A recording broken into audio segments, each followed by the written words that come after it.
En la vasta y solitaria extensión del Pacífico, donde el horizonte se funde con el cielo en un abrazo de azul y plata, existen lugares que parecen suspendidos fuera del tiempo, pequeños reinos de roca y sal que guardan historias en el murmullo de sus olas y en el grito de sus aves marinas. Uno de esos lugares, un peñasco imponente bautizado por los marineros con una mezcla de temor y respeto, es la Isla Perdición. Durante un siglo, esta isla fue el escenario de un silencio impenetrable, el custodio de un misterio que comenzó en una mañana dorada de noviembre de 1920. Ese día, Elías Valdez, el farero principal, junto a dos compañeros, zarpó del bullicioso puerto de Salina Cruz, Oaxaca, para cumplir con su deber. Nunca más fueron vistos. La isla los devoró, dejando atrás solo una cabaña congelada en el tiempo y una sola palabra arañada en una pared. Una palabra que se convertiría en una obsesión para el hijo que Elías dejó atrás. Durante 100 años exactos, el océano no ofreció respuestas. El misterio se convirtió en leyenda, la leyenda en un cuento para asustar a los niños. Pero entonces, en una noche de diciembre de 2020, algo imposible sucedió. La vieja lámpara del faro, muerta y oxidada por más de 30 años, comenzó a parpadear. No era un destello errático, sino un pulso deliberado, un mensaje en código Morse enviado desde el abismo de un siglo de olvido. ¿Cómo puede un fantasma eléctrico reescribir la historia? ¿Y qué verdad tan terrible o tan hermosa pudo haber esperado 100 años para ser contada? Esta es la historia de una promesa hecha en un muelle, de una búsqueda que desafió al tiempo, y de cómo la luz, a veces, encuentra la manera de atravesar la más profunda de las oscuridades. Antes de continuar, queremos sentir la presencia de nuestra comunidad, esa red invisible que se extiende por ciudades y países, unida por la curiosidad y la empatía. Dinos en los comentarios desde qué ciudad nos estás acompañando esta noche. Queremos saber hasta dónde viajan estas historias que nos negamos a olvidar. El Oaxaca de 1920 era un mundo que aún lamía sus heridas, un México que se reinventaba con la resaca de pólvora y sangre del vendaval revolucionario. En el puerto de Salina Cruz, la vida se aferraba al mar con la tenacidad de un percebe a su roca, una dependencia tan vital y antigua como la propia marea. El aire de la mañana del 14 de noviembre no solo olía a una promesa de normalidad, sino que era un lienzo sensorial, una sinfonía de aromas que tejían el complejo tapiz de la vida cotidiana. Olía, por supuesto, a salitre, ese perfume agudo y limpio que lo impregnaba todo. Pero debajo de esa capa principal había otras. Estaba el olor metálico y yodado de las algas secándose al sol sobre las rocas del rompeolas. Estaba el hedor penetrante de las escamas de pescado que cubrían los tablones del muelle, un cementerio plateado de la jornada anterior. Y mezclándose con todo ello, el aroma terrenal y dulce del café de olla, hervido, con canela y piloncillo, que las vendedoras, mujeres de piel curtida y rebozos de colores vivos, pregonaban en las calles empedradas que descendían hacia el mar como ríos de piedra. Sus voces eran parte de la música del amanecer, un contrapunto a las campanas de la parroquia de la Santa Cruz, cuyo tañido no solo llamaba a misa, sino que marcaba el pulso mismo de la comunidad, un latido lento y constante que medía las alegrías, las penas y las largas, interminables esperas de un pueblo de marineros. En medio de ese caos ordenado, de ese bullicio matutino, un hombre destacaba no por su estridencia, sino por su solidez silenciosa. Era Elías Valdez. A sus 45 años, era una figura imponente, un hombre cuya complexión robusta hablaba de una vida de trabajo físico. Su bigote espeso, ya salpicado de algunas canas, ocultaba una sonrisa que rara vez se mostraba en su totalidad, una sonrisa melancólica que parecía guardar para sí mismo. Sus manos eran su biografía, grandes, nudosas, surcadas por cicatrices blancas, la piel curtida y agrietada por el sol, la sal y el roce constante de las cuerdas. Eran manos que sabían leer el cielo con una mirada, predecir el humor del viento y sentir en el aire la llegada de una tormenta mucho antes de que ésta manchara el horizonte. Lo encontramos en el corazón del mercado, un laberinto de puestos improvisados bajo lonas de tela. No estaba comprando víveres para su viaje. De eso se encargaba la intendencia de la Marina. Estaba de pie frente al puesto de doña Elodia, una anciana de rostro arrugado como una pasa y ojos brillantes como obsidiana. Regateaba amablemente, con un respeto que trascendía la transacción, por un ramo de cempasúchil.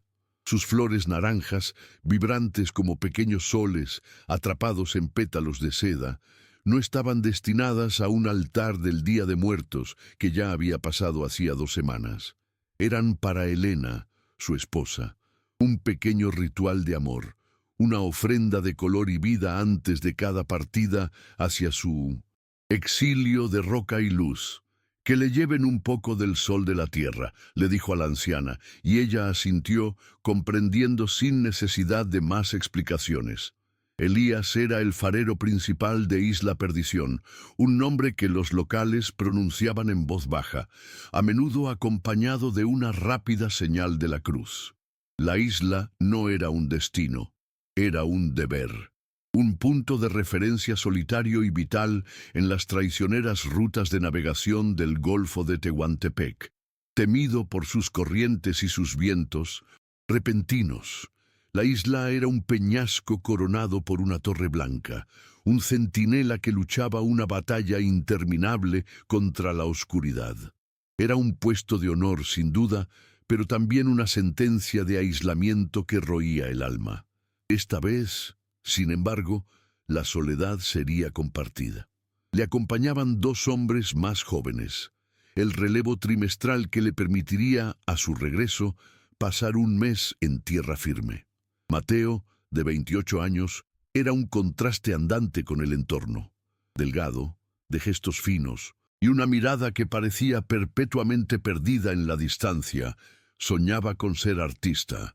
Sus manos, pálidas y sin callos, sostenían casi siempre una bitácora de cuero gastado y un lápiz de carbón. Lo vemos sentado en un volardo del muelle, capturando con trazos rápidos y precisos el rostro de un viejo pescador que remienda sus redes. El pescador, al ver el dibujo, escupe al suelo y le dice: «Muchacho, tienes el don, pero lo desperdicias yendo a esa roca maldita. El mar no quiere que le roben sus retratos». Mateo solo sonríe, guardando el dibujo y la advertencia como si ambos fueran tesoros. Para él, el faro era un purgatorio necesario, 3 meses de trabajo duro a cambio del dinero que lo llevaría a la Academia de San Carlos en la Ciudad de México. El otro era Tomás, de 35 años, un hombre que parecía esculpido en la misma roca volcánica que formaba la isla. Corpulento, de hombros anchos y un silencio tan denso que parecía tener peso físico. Su rostro, inexpresivo, estaba marcado por una vieja cicatriz que le cruzaba una ceja. Su fama en el puerto era la de un hombre huraño, un solitario que prefería la compañía de una botella de aguardiente a la de sus semejantes. Pero Elías, que ya había trabajado con él, conocía la verdad detrás de esa fachada. Había visto a Tomás en medio de un norte brutal, con olas del tamaño de casas, moverse por la cubierta con una calma sobrenatural, asegurando cabos y aparejos con una eficacia que infundía más confianza que cualquier palabra de aliento. Se decía que había perdido a su familia, esposa e hijo, en un naufragio años atrás, y que desde entonces había decidido vivir de espaldas al mundo, enfrentando al mar como quien se enfrenta a su verdugo personal día tras día. La atmósfera de esa mañana, registrada en la memoria de un solo niño, era de una normalidad conmovedora, casi dolorosa en su belleza retrospectiva. Era la calma antes de la ruptura, el último cuadro intacto de una vida que estaba a punto de desmoronarse sin que nadie lo supiera. Vimos la escena completa de la despedida de Elías con su hijo, León, un niño de 10 años, con los mismos ojos serios y profundos de su padre, una mirada que parecía contener una sabiduría prematura. La despedida no tuvo lugar en el bullicio del muelle, sino en la pequeña playa contigua, un recodo de arena donde las olas morían suavemente. Caminaron juntos, Elías acortando su paso para igualar el del niño. No hablaron de cosas importantes, sino de las pequeñas cosas que forman el tejido de la vida, de un nido de tortugas que había eclosionado la semana anterior, de cómo arreglar la cometa rota de León. Al llegar a la orilla, Elías se arrodilló, un gigante poniéndose a la altura de un niño, y puso sus manos enormes en los hombros del pequeño. «Te traeré la concha de caracol más grande que encuentre», le dijo, su voz ronca por la emoción contenida.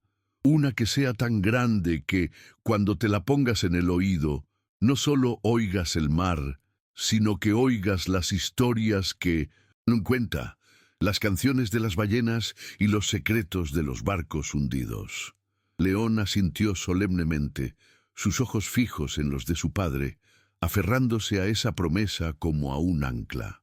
Luego, con un gesto tímido, le entregó a su padre una pequeña figura de madera que había pasado la última semana tallando con una navaja. Era un león, tosco, desproporcionado, pero inconfundiblemente un león. «Para que te cuide», susurró el niño. Elías tomó la pequeña figura con una delicadeza que contrastaba con sus manos ásperas y la guardó en el bolsillo de su camisa sobre el corazón. La última imagen de esa mañana, una fotografía indeleble grabada a fuego en la retina de León, fue la del pequeño barco de suministros, el Valiente, alejándose del muelle. Las 3 figuras a bordo saludaban con la mano, primero grandes y claras, luego más pequeñas, convirtiéndose en siluetas negras recortadas contra el sol cegador del mediodía. León se quedó en la orilla, protegiéndose los ojos con la mano, hasta que el resplandor del agua las borró por completo, como si el mar, con un parpadeo de luz, se las hubiera tragado. Para comprender la verdadera magnitud del silencio que siguió, para entender el peso de 100 años de ausencia, primero debemos sumergirnos en el corazón del hombre que se fue. Elías Valdés no era simplemente un farero, era un poeta que no escribía, un filósofo que leía sus verdades en el movimiento de las estrellas, un hombre profundamente anclado a la tierra a pesar de pasar la mitad de su vida rodeado de agua. A sus 45 años había acumulado más noches en la soledad claustrofóbica de la Torre de Luz que en su propio lecho junto a su esposa. Era un hombre del mar en el sentido más puro y trágico del término, respetado por su pericia, por su calma legendaria cuando el cielo y el océano se declaraban la guerra, pero al mismo tiempo prisionero de esa misma inmensidad que le daba de comer. Su sueño, el faro que realmente iluminaba su mundo interior, no era grandioso, ni heroico. Era un anhelo sencillo, casi humilde, pero que para él contenía la totalidad del universo. Quería ahorrar lo suficiente, peso sobre peso, para comprar una pequeña parcela de tierra cerca de la playa virgen de Mazunte. En sus ensoñaciones podía verla con una claridad fotográfica. Una pequeña casa de adobe con un porche de madera mirando al oeste, un huerto donde crecerían chiles y jitomates, un par de gallinas picoteando en el patio. Soñaba con enseñarle a León a pescar desde la orilla, a leer las nubes, a vivir una vida dictada por el sol y las estaciones, no por el reloj de la marina. Este sueño era su salvación. el pensamiento al que se aferraba durante las largas noches de tormenta. Su conflicto, la corriente subterránea que erosionaba su alma día tras día, era la profunda y abrumadora soledad que lo asaltaba en el faro. No era el miedo a los elementos, ni a la inmensidad del océano. Era una melancolía persistente, una certeza dolorosa de que la vida, la verdadera vida, la risa de su hijo, el tacto de su esposa, el calor de su hogar, estaba sucediendo en otro lugar, en una costa que él solo podía ver como un parpadeo de luces distantes en las noches más claras. Sentía que el mar, que le daba todo, también le estaba robando el tiempo, los momentos preciosos e irrecuperables de la infancia de su hijo. Para combatir este veneno lento, Elías había desarrollado sus propios rituales, anclas para no dejarse llevar a la deriva por la tristeza. El más sagrado de todos ocurría sin falta cada atardecer, justo en el momento mágico en que el sol se hundía en el Pacífico, tiñendo el cielo de naranjas, púrpuras y rojos imposibles, antes de subir la escalera de caracol para encender la gran lámpara de Fresnel. Elías se servía una pequeña copa de mezcal. No lo bebía de inmediato. Se paraba en el balcón de la torre, sintiendo el viento en su rostro, mirando hacia el este, hacia la costa invisible, y susurraba el nombre de su hijo, León.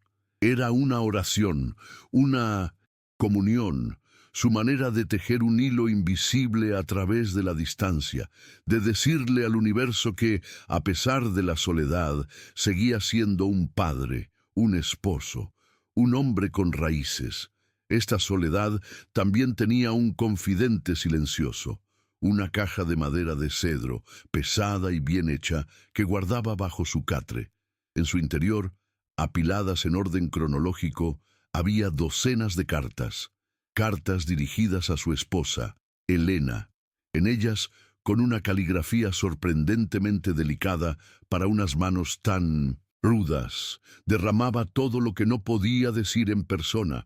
Le describía el color exacto del mar al amanecer, el comportamiento de las aves marinas, sus pensamientos sobre el futuro, sus miedos, y sobre todo le confesaba con una vulnerabilidad abrumadora cuánto la extrañaba. Pero estas cartas nunca llegaban a su destino. Elías las escribía, las doblaba cuidadosamente y las guardaba en la caja. Quizás sentía que sus palabras eran demasiado íntimas, demasiado frágiles para ser confiadas al azar de un barco de suministros y a las miradas curiosas de otros marineros. O quizás simplemente eran para él una forma de dar orden al caos de sus sentimientos, de asegurarse de que la soledad no lo borrara, de que su verdadero yo quedara registrado en algún lugar.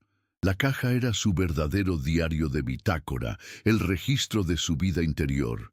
Y en el centro de ese universo interior, como un sol alrededor del cual todo lo demás orbitaba, estaba León. El niño no era solo su hijo, era el depositario de todos sus sueños, la encarnación de su esperanza, la razón última de su sacrificio.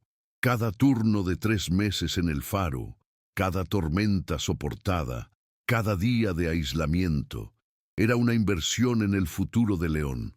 Quería que su hijo tuviera las opciones que él nunca tuvo, que pudiera elegir su propio mar, su propia tierra, que no estuviera encadenado al mismo deber que él. La promesa de la concha de caracol no había sido un capricho.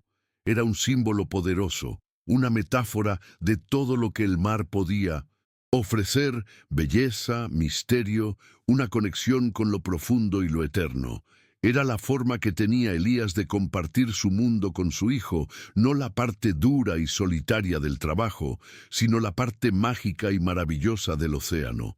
León era el ancla que mantenía a Elías cuerdo en la inmensidad del océano, la luz que lo guiaba de vuelta a casa, incluso cuando la niebla era tan espesa que borraba el mundo.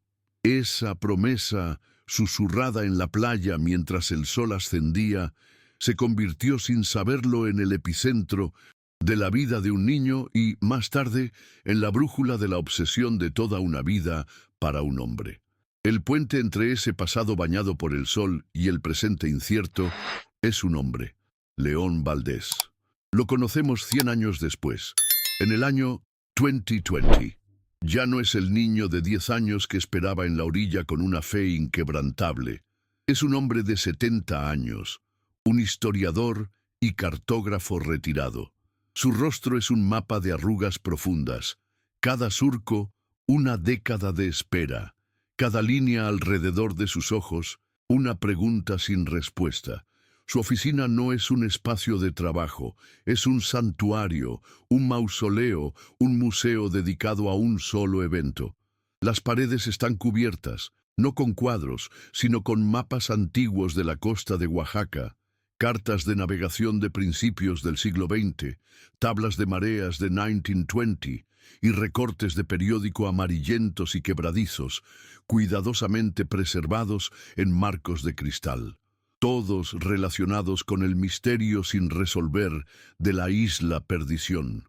La cámara se detiene en sus manos, manchadas por la edad y la tinta de imprenta, mientras trazan con una lentitud casi reverencial la ruta que su padre tomó por última vez en un mapa de 1918. Sus movimientos son pausados, deliberados, los de un hombre que ha aprendido a vivir en una temporalidad diferente, una marcada no por el paso de los días, sino por la persistencia de la ausencia. A través de su voz, que es el hilo conductor de nuestra historia, una voz grave, calmada, pero con un temblor subyacente de dolor antiguo y de destellos de recuerdos que se materializan como viejas fotografías en blanco y negro, vemos su transformación.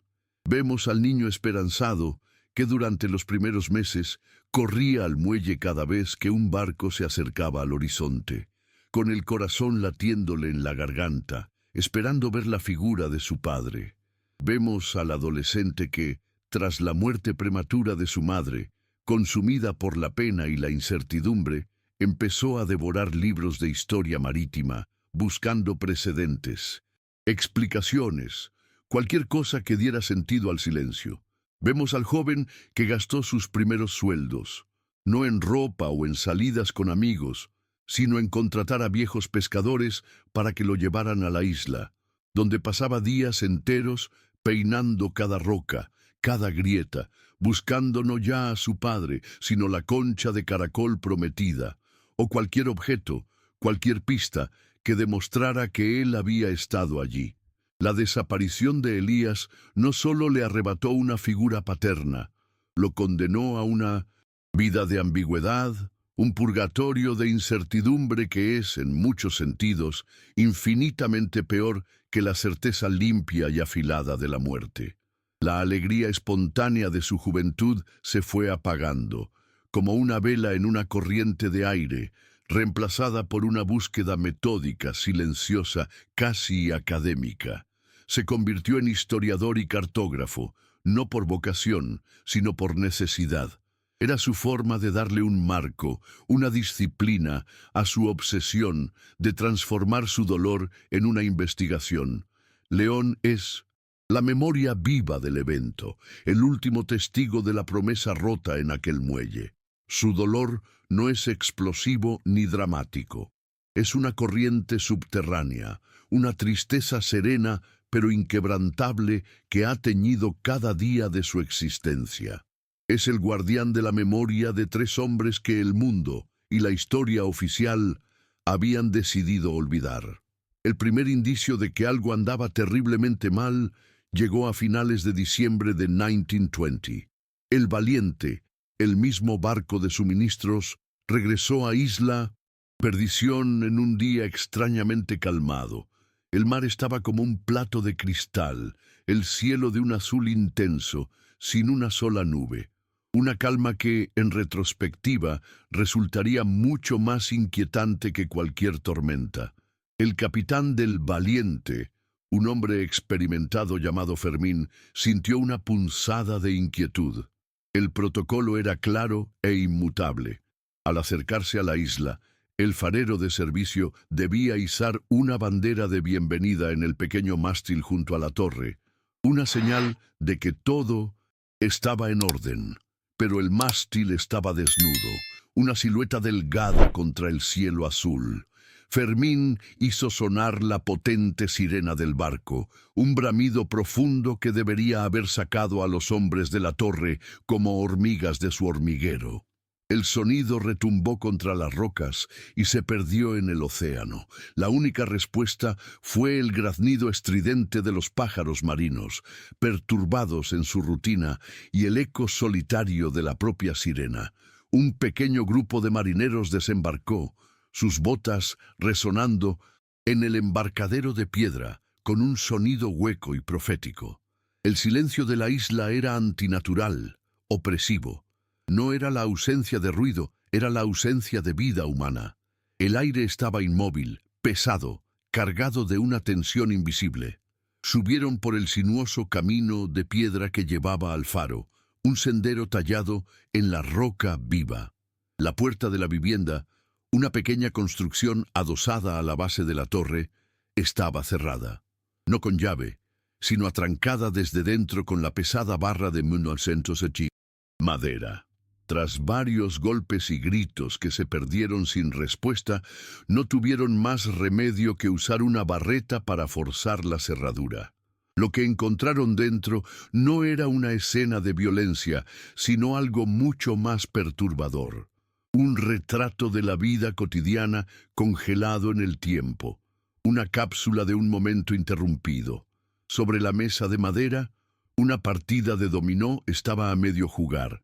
Las fichas dispuestas, como si los jugadores simplemente se hubieran levantado para ir a buscar algo y fueran a volver en cualquier momento.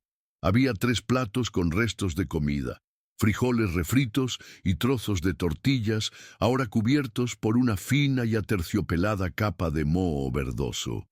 El café en las tazas se había evaporado, dejando un residuo oscuro y petrificado en el fondo.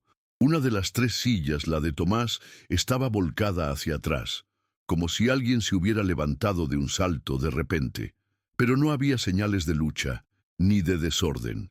En un rincón, la bitácora de Mateo, el joven artista, estaba abierta en una página que mostraba un boceto detallado y exquisito de un alcatraz en pleno vuelo, con anotaciones sobre la estructura de sus alas.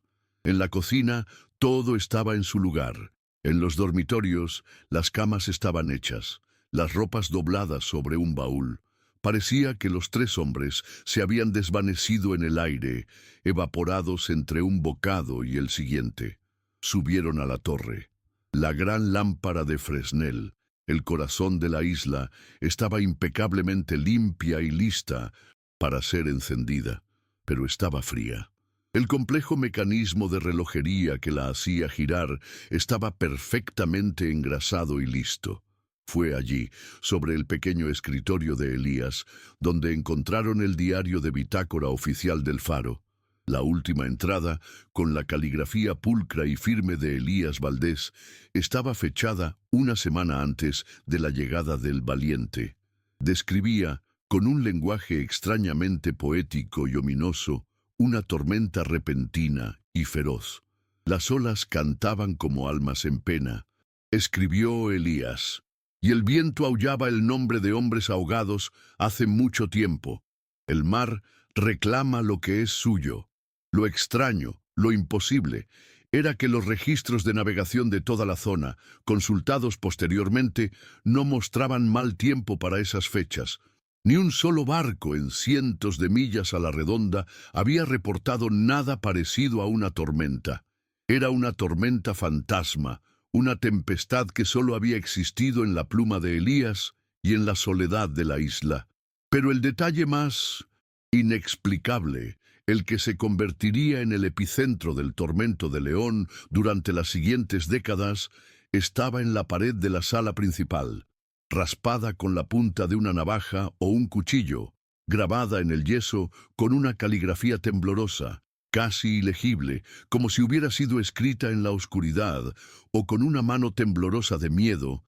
Había una sola palabra, Una palabra que no era una advertencia ni una explicación, sino una orden o una súplica desesperada. Espera. Esa palabra se clavó en la mente del joven león y se negó a marcharse durante los siguientes 100 años. ¿Esperar a quién? ¿Esperar qué? ¿Era un mensaje para el equipo de rescate? ¿O era una nota dejada por uno de los hombres para los otros dos? Se convirtió en un talismán y una maldición, la única y frustrante herencia que su padre le había dejado. El tiempo a menudo no cura las heridas, simplemente las entierra bajo capas de silencio, rutina y resignación. Pero para León Valdés, el tiempo era el enemigo, un océano que lo alejaba cada vez más de la verdad, un ladrón que borraba las huellas, silenciaba los ecos. Las décadas que siguieron a la desaparición se convirtieron en un largo y solitario monólogo con el pasado. El documental nos sumerge en este vacío, mostrando el paso de los años no como un montaje rápido, sino como una lenta y dolorosa erosión del alma. Vemos a un león adolescente, ya no un niño, pero aún con la misma mirada seria, estudiando viejos mapas en la Biblioteca Municipal de Salina Cruz, comparando los informes meteorológicos oficiales de 1920 con la enigmática entrada del diario de su padre, buscando una discrepancia, una anomalía, cualquier cosa. Vemos a un león adulto, ya un hombre con sus propias canas y arrugas, invirtiendo el dinero de la pequeña herencia de su madre, no en una casa o un negocio, sino en pequeñas y costosas expediciones privadas a la isla Perdición. Cada viaje era un ritual de esperanza y frustración. Desembarcaba en el mismo muelle de piedra, sentía el mismo silencio opresivo y regresaba con las manos vacías, cubierto de salitre y de una capa más de desesperanza. Su lucha más amarga no fue contra el océano o el paso del tiempo, sino contra la indiferencia humana. La investigación oficial de la Marina Mexicana en 1921 fue un ejercicio de burocracia y desdén. Duró menos de 2 semanas y se realizó desde un escritorio en la capital. La conclusión, escrita en un informe de apenas 3 páginas, que León conservaba como una reliquia de la incompetencia, fue tan simple como insultante. Trágico accidente. Los 3 fareros, Elías Valdés, Tomás Garrido y Mateo Solís, fueron probablemente arrastrados por una ola anómala durante la tormenta no registrada que describieron en su bitácora. Caso cerrado. Para las autoridades, era más fácil culpar a una ola fantasmal que invertir tiempo y recursos en investigar la desaparición de 3 hombres sin importancia. 3 piezas reemplazables en la gran maquinaria del Estado. León nos muestra, con una calma gélida que desmiente décadas de rabia contenida, las copias al carbón de las cartas que envió incansablemente a lo largo de los años. Cartas al secretario de Marina, a los gobernadores de Oaxaca, a los presidentes en turno. Décadas de cartas educadas, suplicantes y finalmente exigentes. La mayoría nunca fueron respondidas. Las pocas respuestas que recibió eran formularios fríos, notas burocráticas que lo instaban a aceptar la voluntad de Dios y del mar, y a dejar descansar a pisos cientos los muertos. Lo trataban como a un excéntrico, un loco, aferrado a un pasado que a nadie más le importaba. Esta indiferencia institucional, este muro de silencio oficial, fue lo que lo obligó a convertirse en su propio detective, en el único custodio de esa memoria. La palabra espera, arañada en la pared, se convirtió en su única aliada, la prueba irrefutable de que la versión oficial era una mentira perezosa. Una ola no da tiempo a escribir. Una ola no deja la comida a medio comer. El camino de la búsqueda estuvo sembrado de falsas esperanzas, espejismos crueles que solo servían para reabrir la herida una y otra vez. En los años 40, un viejo pescador de Puerto Ángel, con los ojos nublados por el alcohol y la edad, Le juró haber visto a un hombre idéntico a Tomás trabajando en los muelles de San José, en Guatemala. León, en un arrebato de esperanza desesperada, vendió el reloj de oro de su padre y emprendió el largo viaje en autobús. Pasó 3 semanas en ese puerto sofocante y peligroso, mostrando una vieja fotografía en cantinas y burdeles, siguiendo pistas que se deshacían como la espuma del mar. No encontró nada, solo rostros extraños y miradas de desconfianza. Regresó a casa sin dinero y con el alma rota. En la década de los 50 apareció la pista más cruel de todas. Un anticuario de la Ciudad de México lo contactó, afirmando haber encontrado el diario personal de Mateo, el joven artista. El diario, supuestamente hallado en un mercado de pulgas, narraba una historia fantástica sobre un tesoro pirata escondido en la isla, una traición y un escape audaz. León pasó meses investigando, su corazón dividido entre la esperanza y el escepticismo. Consultó a expertos calígrafos, a historiadores. Finalmente, la verdad salió a la luz. Era una falsificación elaborada, un intento cruel de sacar provecho de una tragedia conocida. Cada pista fallida era como perder a su padre de nuevo. Cada desilusión añadía otro ladrillo al muro de soledad que lo rodeaba. La gente del pueblo, que al principio lo había compadecido, empezó a mirarlo con una mezcla de lástima y burla. El niño que perdió a su padre se había convertido en el viejo obsesionado con fantasmas. Pero él no buscaba fantasmas. Buscaba a un hombre de carne y hueso, un hombre que le había prometido una concha de caracol. Antes de continuar con esta búsqueda angustiante que se extendió por toda una vida, te pedimos un momento. Si estas historias, que rescatan del olvido a personas reales y profundizan en los misterios que dejaron atrás, te tocan el alma, si crees que ninguna memoria merece ser borrada por el tiempo o la indiferencia, suscríbete ahora a nuestro canal. Ayúdanos a seguir encendiendo estas luces en la oscuridad, para que ninguna historia se pierda definitivamente en el mar del olvido. Tu suscripción es un voto de confianza en el poder de la memoria. La esperanza es una criatura extraña, casi un animal mitológico. Puede permanecer dormida durante décadas, enterrada bajo las pesadas lápidas de la decepción y la resignación, hasta que un sonido, una imagen, una palabra, la despierta con una violencia inesperada.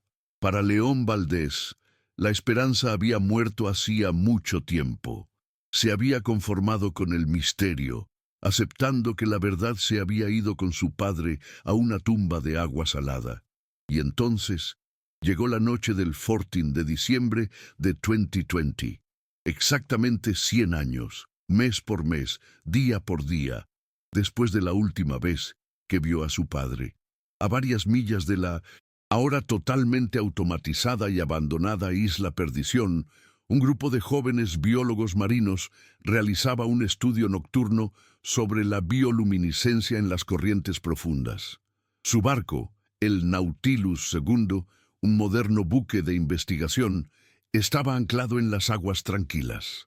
Era una noche sin luna, con un cielo tan oscuro que la Vía Láctea parecía una herida luminosa en el terciopelo negro del universo.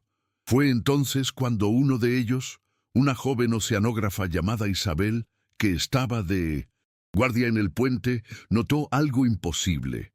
Allá en la silueta negra y dentada de la isla, un punto de luz parpadeaba desde la cima del viejo faro. Al principio pensó que era un reflejo, la luz de una estrella lejana, un barco de pesca furtivo, cualquier cosa con una explicación lógica. El faro llevaba más de 30 años oficialmente fuera de servicio. Su maquinaria era una ruina de engranajes oxidados. Sus cables habían sido corroídos por el salitre, su lámpara de Fresnel destrozada por el vandalismo y las tormentas. Era una estructura muerta, un esqueleto de hormigón y acero, pero la luz persistía, Y no era un parpadeo aleatorio y errático, como el de un cortocircuito. Era un pulso rítmico, deliberado, inteligente, largo, corto, corto, largo, largo, largo, corto, largo, corto.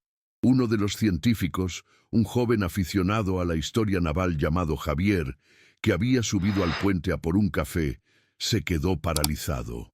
«Eso es código Morse», susurró, con una mezcla de incredulidad y asombro.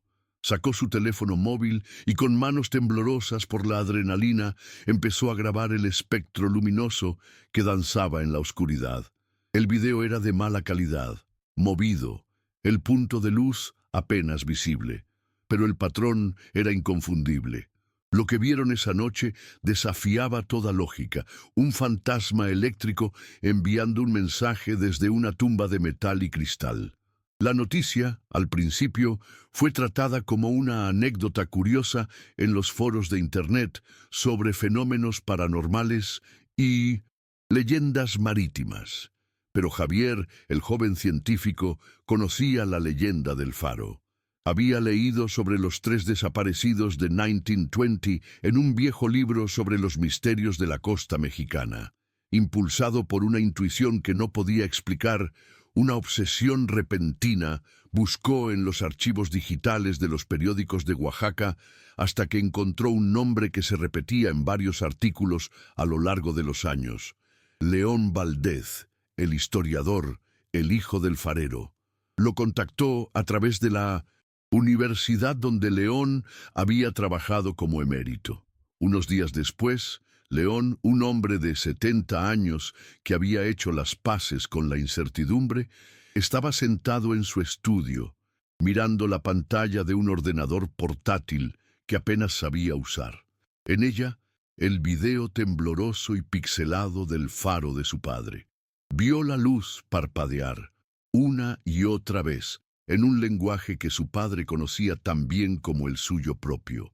Para cualquier otro, era una curiosidad científica, una anomalía. Para León era la voz de su padre hablándole desde el otro lado de la muerte y del tiempo. La esperanza, ese monstruo que creía haber matado y enterrado décadas atrás, resurgió con una fuerza tan devastadora que le cortó la respiración y le hizo sentir un dolor agudo en el pecho. El niño de 10 años que aún vivía dentro de él, enterrado bajo capas de cinismo y resignación, se despertó de un largo sueño, aferrándose a una sola idea. La promesa no se había roto. Su padre, de alguna manera, estaba tratando de volver a casa. La expedición que se organizó en los días siguientes no se parecía en nada a las incursiones solitarias y melancólicas de León en su juventud. Esta vez no iba solo. La historia del faro fantasma se había vuelto viral, captando la imaginación del público y la atención finalmente de las autoridades, avergonzadas por la nueva exposición de su antigua negligencia. Un buque de la Marina, el ARM Oaxaca, acompañado por barcos más pequeños con periodistas, científicos y un equipo de buceo de élite de la Armada, puso rumbo a Isla Perdición. León iba a bordo del buque principal, no en un camarote, sino de pie en la proa, con el viento salado golpeándole el rostro. El hombre de 70 años había desaparecido, reemplazado por un cazador de verdades con una energía febril en los ojos. No hablaba con nadie. Su mirada estaba fija en el horizonte, en el punto donde la isla, su némesis y su única esperanza, comenzaría a materializarse. Cuando llegaron, el faro estaba silencioso y oscuro, como si la noche del mensaje hubiera sido solo un sueño colectivo. Un equipo de ingenieros navales fue el primero en subir a la torre. Confirmaron lo que ya se sabía.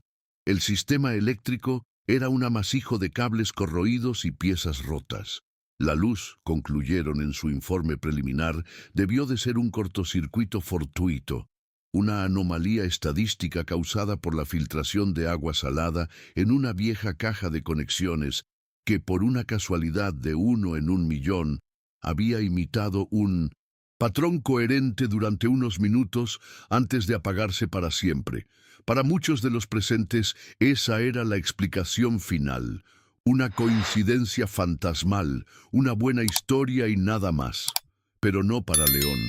Él había pasado noches en vela, viendo el video una y otra vez, transcribiendo el código Morse. No era una frase ni una palabra. Era una simple y repetida serie de números, coordenadas geográficas. Y esas coordenadas no apuntaban a un lugar en medio del mar, ni a una isla lejana. Apuntaban a un punto específico en la base misma de la isla Perdición, un lugar que quedaba bajo el agua la mayor parte del día. Los buzos especializados esperaron a que la marea bajara a su punto más bajo, un fenómeno que solo ocurría unas pocas veces al año, revelando formaciones rocosas que normalmente estaban sumergidas en varios metros de agua. En el lugar exacto que indicaban las coordenadas, encontraron una grieta, una fisura en la pared de roca volcánica, casi invisible, oculta por una densa cortina de algas y percebes. Era la entrada a una cueva submarina. Equipados con potentes luces y tanques de oxígeno, los buzos se deslizaron por la estrecha abertura. La cueva era oscura, claustrofóbica. El agua era helada. Pero a medida que avanzaban, la cueva se abría y ascendía. Emergieron en una bóveda interior, una burbuja de aire atrapada dentro de la isla, por encima del nivel del agua. El aire era viciado, inmóvil, sin una pizca de corriente. Lo que sus luces revelaron los dejó sin aliento. Un silencio respetuoso se impuso en sus comunicaciones por radio. Sobre una repisa natural de roca, a salvo de las mareas, había una caja de madera de cedro, sellada con brea para impermeabilizarla, como solían hacer los marineros. Junto a ella, 3 esqueletos humanos, acurrucados juntos, como si hubieran muerto buscando calor el uno en el otro en sus últimos momentos. Uno de ellos, el más grande, todavía tenía entre los huesos de sus dedos un pequeño león de madera toscamente tallado. El silencio en la cueva era absoluto. Un silencio de 100 años. Habían encontrado a los fareros de la isla Perdición. La caja de madera, llevada a la superficie con el cuidado de quien transporta una reliquia sagrada, contenía la verdad. Dentro no había un tesoro pirata ni un mapa misterioso, sino algo mucho más valioso: las cartas que Elías Valdez nunca había enviado a su esposa. Las páginas, milagrosamente conservadas por el sello de brea y la ausencia de humedad, revelaron la historia completa, una verdad mucho más compleja, humana y agridulce que cualquier teoría de olas anómalas o crímenes pasionales. No hubo un monstruo marino ni una locura repentina. Hubo un sueño peligroso.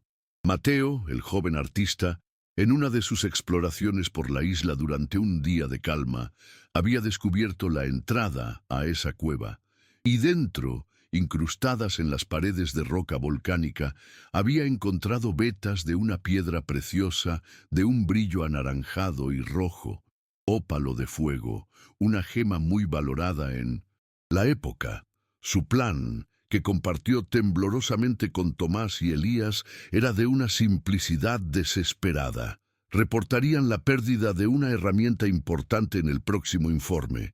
Cuando el barco de suministros llegara, dirían que no podían hacer el relevo hasta que la herramienta fuera reemplazada. Esa noche, con el barco anclado esperando al día siguiente, cargarían los ópalos que habían extraído en secreto y huirían los 3, desapareciendo en la noche para vender las piedras y asegurarse un futuro que nunca podrían alcanzar con el miserable sueldo de un farero. Elías, como escribió con una angustia palpable en su última carta, se había resistido. Pensaba en su honor, en su deber, en su reputación, pero sobre todo pensaba en León. El sueño de la parcela de tierra en Mazunte, de darle a su hijo una vida sin carencias, pesaba más que su conciencia. Aceptó a regañadientes, atormentado por la culpa, pero seducido por la promesa de cumplir su sueño de un solo golpe. El plan estaba en marcha. Fue entonces cuando la tormenta fantasma que Elías describió en el diario, golpeó la isla. No estaba en los registros porque fue un fenómeno hiperlocal, una de esas tormentas brutales y repentinas por las que el Golfo de Tehuantepec es famoso. Un tehuano que se forma en minutos. Se formó y se desató sobre la isla con una violencia inaudita. Para proteger los ópalos, su única esperanza, su pasaporte a una nueva vida, se refugiaron en la cueva. Pero la furia del mar, con olas que golpeaban la base de la isla como martillos de un dios enojado, provocó un derrumbe. La entrada de la cueva se selló con toneladas de roca. Quedaron atrapados en la oscuridad. La palabra espera, arañada en la pared del faro antes de que se refugiaran, no era un mensaje místico para el futuro, era la última instrucción desesperada de Elías a los otros dos, que empezaban a entrar en pánico en la oscuridad. Esperar. Esperar a que el mar, en su siguiente marea alta, o la suerte, moviera las rocas. Esperar a que llegara el barco de relevo, esperar. Pero nadie vino, y el mar no cedió. Murieron lentamente de sed y de hambre, a escasos metros del faro que debían cuidar, en una tumba de roca y sueños rotos. La luz de 2020, la que había guiado a León hasta allí, no fue un milagro. Fue una coincidencia, un eco del destino, el cortocircuito más poético y trágico de la historia. Es increíble cómo una sola pista, un parpadeo de luz en la noche, puede reescribir un siglo de silencio y dolor. La verdad, a menudo, no reside en grandes revelaciones, sino en los pequeños detalles de la desesperación y el amor humanos. Si crees en el poder de la verdad para sanar, para dar paz, para finalmente traer a los perdidos a casa, únete a nuestra comunidad. Suscríbete y activa las notificaciones, porque cada historia que contamos es un faro encendido contra el olvido. Para León Valdés, la verdad fue una espada de doble filo. Por un lado, una liberación, el purgatorio de la incertidumbre, la tortura del no saber que lo había acompañado durante 70 años había terminado. El ¿qué hubiera pasado si, que había sido el estribillo de su vida, finalmente tenía una respuesta? El océano no se había llevado a su padre de forma arbitraria y cruel. Pero por otro lado, la verdad trajo una nueva capa de dolor, una más íntima y compleja. Su padre no había sido una víctima pasiva del mar, un héroe que pereció en su puesto. Había sido un hombre imperfecto y desesperado que tomó una decisión equivocada por las razones correctas, el amor a su familia, el deseo de darles un futuro mejor. La revelación no le devolvió a su padre, pero le devolvió su historia, su humanidad. Le permitió verlo no como una leyenda o un fantasma, sino como el hombre de carne y hueso que compraba flores de cempasúchil para su esposa y prometía conchas de caracol a su hijo. El proceso de recuperación de los restos fue solemne y silencioso. León supervisó cada paso, sus manos de anciano temblando ligeramente mientras tocaba por fin la pequeña figura de león de madera, que él mismo había tallado 100 años atrás. Pero su verdadero reencuentro con su padre, la conversación que le había sido negada durante toda una vida, tuvo lugar en la soledad de su estudio, días después.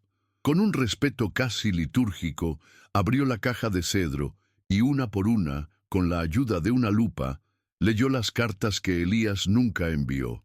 Fue allí, en esas páginas amarillentas, donde conoció por fin al hombre detrás de él. En Parero, leyó sobre sus miedos, sobre cómo el sonido del viento en la torre a veces le sonaba como el llanto de un niño. Leyó sobre su amor profundo y sereno por su esposa, sobre los pequeños detalles que extrañaba de ella, el olor de su pelo, la forma en que reía, el sabor de su café. Y leyó sobre él, sobre León, Leyó sobre la inmensa esperanza que su padre había depositado en su futuro y el inmenso peso de la culpa que sentía por el plan que estaban a punto de ejecutar. La última carta, escrita ya dentro de la cueva a la luz de un candil moribundo, era una despedida desgarradora. Describía la oscuridad, el frío, el sonido del mar rugiendo afuera y la terrible comprensión de que no saldrían de allí. «Dile a mi león», escribió Elías con una caligrafía temblorosa, «que el mar no me venció. Dile que me perdí buscando un atajo para llegar a su futuro. Y dile que la concha de caracol más grande que encontré fue mi amor por él». Por primera vez en 70 años León lloró. Lloró por el niño que esperó en vano, por el hombre que murió en la oscuridad, y por la conversación que finalmente estaban teniendo a través de un siglo de silencio. La obsesión que había definido su vida había encontrado su fin, pero en su lugar no quedó un vacío, sino un propósito. Unos meses después, León viajó a Mazunte. El paraíso virgen que su padre había soñado ya no existía. Ahora era un pueblo turístico, pero la belleza de la costa, la fuerza del océano, permanecían intactas. Con el dinero que recibió como compensación del gobierno por la negligencia de la investigación original, y con los ahorros de toda su vida, compró una pequeña parcela de tierra en un acantilado con vistas al mar, exactamente el tipo de lugar que su padre había descrito en sus cartas, pero no construyó una casa para vivir. En su lugar, encargó un pequeño y sencillo memorial, usando el ancla oxidada del Valiente, que fue recuperada de los archivos de la Marina, creó un monumento. No era solo para Elías, Mateo y Tomás. Una placa de bronce llevaba sus nombres, pero debajo una inscripción que él mismo escribió decía: «En memoria de todos aquellos que el mar se llevó y cuyas historias esperan ser contadas». Su búsqueda personal, su dolor privado, se había transformado en un legado público, en un faro de memoria para otros. Encontró la paz, no en la respuesta que había buscado durante tanto tiempo, sino en el acto final de recordar y honrar. Un año después, el sol de la tarde baña la costa de Mazunte con una luz suave y dorada. El memorial en el acantilado se ha convertido en un punto de referencia local, un lugar de peregrinación silenciosa para las familias de pescadores. Vemos a una familia joven, una pareja con un niño pequeño, que ha subido a visitar el lugar. La madre se arrodilla y le lee a su hijo la placa con los nombres de Elías, Mateo y Tomás. El niño, de unos 7 años, mira el ancla enorme con fascinación. A cierta distancia, sentado en un banco de madera, León los observa. Ya no hay tormento en su mirada, solo una serenidad profunda, casi luminosa. En su mano sostiene una concha de caracol grande y pulida, una que encontró en la playa esa misma mañana. No sonríe, pero todo en él expresa una sensación de cierre, de paz, finalmente alcanzada. El faro de Isla Perdición sigue allí en la distancia, una silueta silenciosa y decrépita en el horizonte, pero la historia de su padre, su verdadera historia, finalmente ha encontrado un puerto seguro. Ya no es una historia de desaparición, sino una de amor, desesperación y, en última instancia, de recuerdo. El océano no guarda secretos, solo espera el momento correcto para contar sus historias. A veces, la verdad no llega con la fuerza de un tsunami que arrasa con todo, sino con el parpadeo de una luz lejana en la noche más oscura, una señal casi imperceptible que, sin embargo, lo cambia todo. Puede tardar un día, un año o un siglo entero en alcanzarnos, pero como la luz de un faro, siempre, eventualmente, encuentra su camino a la orilla de la memoria. La espera ha terminado.